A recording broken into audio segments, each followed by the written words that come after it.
In the chilling world of crime, our stories today delve into the lives of individuals who committed heinous acts, leaving a trail of pain and sorrow. These narratives reveal the depths of human darkness as we explore the crimes and courtroom dramas that unfolded in different corners of the country. Ronnie O'Neal. Our first tale unfolds in Riverview, Florida, where Ronnie O'Neal's life took a sinister turn. At 29 years old, O'Neal perpetrated a heinous act. He fatally shot his girlfriend, Kenyatta Barron, and proceeded to gruesomely murder their 9-year-old daughter by repeatedly striking her with a hatchet. Additionally, O'Neal stabbed their 8-year-old son before saturating their residence with gasoline and igniting it. O'Neal was apprehended after fleeing the inferno, and although his son managed to escape, he sustained critical injuries and burns. The initial 911 call was initiated by O'Neal's girlfriend, marked by her scream before an abrupt disconnection.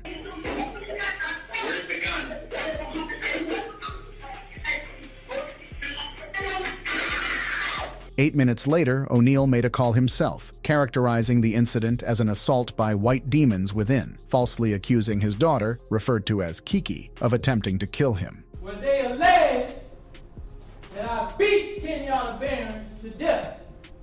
Following his apprehension, O'Neal, despite undergoing psychological evaluations, opted to represent himself in court. During the trial, he cross-examined his now 11-year-old son, who recounted the harrowing details of that night. I asked him to tell the jury exactly what he saw that night.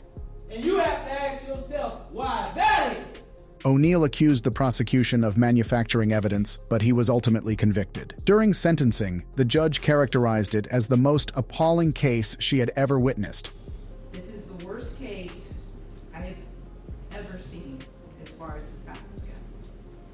Underscoring O'Neal's absence of remorse. He was handed 3 life sentences plus 90 years without the possibility of parole. Significantly, O'Neal's son found solace as he was adopted by the detective who had cared for him on the night of the tragic event. Randall Moore. Our next story takes us to a grim chapter in Randall Moore's life, currently facing the daunting prospect of 3 life sentences due to his egregious offenses against his former wife, Therese Ann Lynch. Lynch, seeking safety, had left Moore and obtained a protective order against him, triggering a tragic chain of events involving kidnapping and the ultimate loss of Lynch's life. The crisis unfolded when Officer Todd Rowland responded to the distress calls emanating from Lynch's apartment, resulting in him being shot and wounded in the line of duty. The severity of the situation became evident as Officer Rowland urgently communicated the unfolding events, warning of an armed suspect prepared to shoot. 303 Adam, I've been hit.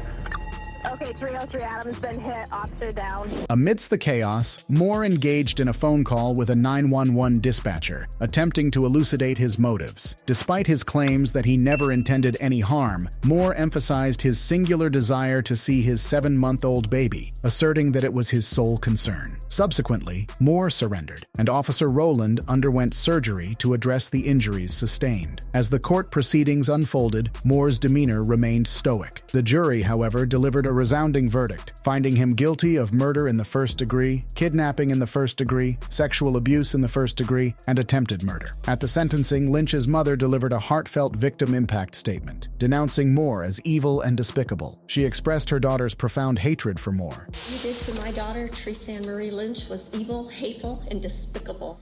You are now dead and rotting and repulsive to me. Underscoring her own feelings of repulsion. Moore, unapologetic and devoid of remorse, adamantly refused to acknowledge any culpability for Therese's death. The judge, recognizing the severity of Moore's actions and his lack of remorse, handed down a harsh sentence. Moore was sentenced to 3 life sentences, with an additional 25 years for the attempted murder. Despite expressing a desire for more severe consequences, the court acknowledged its limitations in punishing Moore further. Keith Ferguson. The third narrative unfolds in Kalkaska, Michigan. Meet Keith Ferguson, a man entangled in a legal battle facing 12 felony charges, including kidnapping and murder. At the age of 40, Ferguson found himself in a bitter divorce argument with his wife, Tiffany Ferguson. The dispute took a tragic turn as he abruptly began beating her, ultimately fatally shooting her in front of their 4 children. In a horrifying sequence of events, Ferguson transported the traumatized children to Tiffany's parents' house, where he proceeded to fatally shoot his father-in-law. After fleeing the initial crime scene, Ferguson escalated the situation further. He stormed a nearby house, took the owner hostage, and barricaded himself himself inside during a tense 7-hour standoff. Following his arrest, it was revealed that Ferguson had murdered multiple people, fled, and even taken hostages. During his court appearance, Ferguson's demeanor and apparent lack of remorse left everyone bewildered. At his sentencing, Tiffany's best friend delivered a poignant victim impact statement, expressing her long-standing fear that Keith would harm his wife. She recalled Tiffany's optimistic replies, insisting that Keith's love for their children would prevent him from harming her. Tragically, Ferguson's actions proved otherwise, as he ruthlessly murdered their mother and grandfather. When questioned about his children, Ferguson displayed no interest in seeing or speaking to them again. The judge, noting the disturbing nature of Ferguson's behavior, declared that while he might not meet the clinical definition of insanity, there was undoubtedly something fundamentally wrong with him. Consequently, Ferguson received a life sentence without the possibility of parole. Michael Swanson. Our final story introduces Michael Swanson, who, at the age of 17, embarked on a chilling killing spree in Iowa, targeting 2 gas station attendants within the span of an hour. Armed with a ski mask and a handgun, Swanson's crime spree began in Elgano, Iowa, where he entered a gas station and demanded cash and cigarettes from 47-year-old Vicky Bowman Hall. Despite compliance with his demands, Swanson callously shot and killed her. An hour later, in Humboldt, Iowa, he repeated the same brutal act, taking the life of another gas station attendant, Sheila Myers. Arrested 60 miles away from the crime scenes, Swanson showed no remorse. In interviews, he callously admitted that murder was his primary goal. When asked about the motive behind shooting victims in the face, Swanson expressed a desire for a sense of power, claiming he initially thought he would shoot the engine of the gas station. Formally charged with 2 counts of first-degree murder and 2 counts of burglary, Swanson's motives were revealed in his own chilling words during the proceedings. He admitted to intentionally, deliberately, and with premeditation causing the death of the clerk to fulfill his specific intent to kill. During the victim impact statements, Swanson sat emotionless as one of the daughters questioned his lack of remorse. The daughter, grappling with the loss of her mother, challenged Swanson's claimed motives of seeking cigarettes and money, asserting that his true intention was to feel powerful. I mean, some people say that, it feels powerful or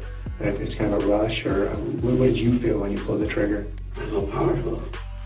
At Swanson's sentencing, his lack of remorse persisted as he smiled and laughed, earning a stern rebuke from the court. He was handed 2 life sentences, signifying the gravity of his cold-blooded murders. 4 years into his sentence, Swanson continued his violent tendencies, slitting another inmate's throat. The consequences were inevitable: prison for the rest of his life, emphasizing the danger and unpredictability he posed to society. As we conclude these unsettling tales, we invite you to explore more true crime stories by subscribing to our channel. Uncover the mysteries, delve into the psyche of criminals, and join us in unraveling the dark threads that weave through these real-life narratives. Don't miss out on the latest updates by subscribing now.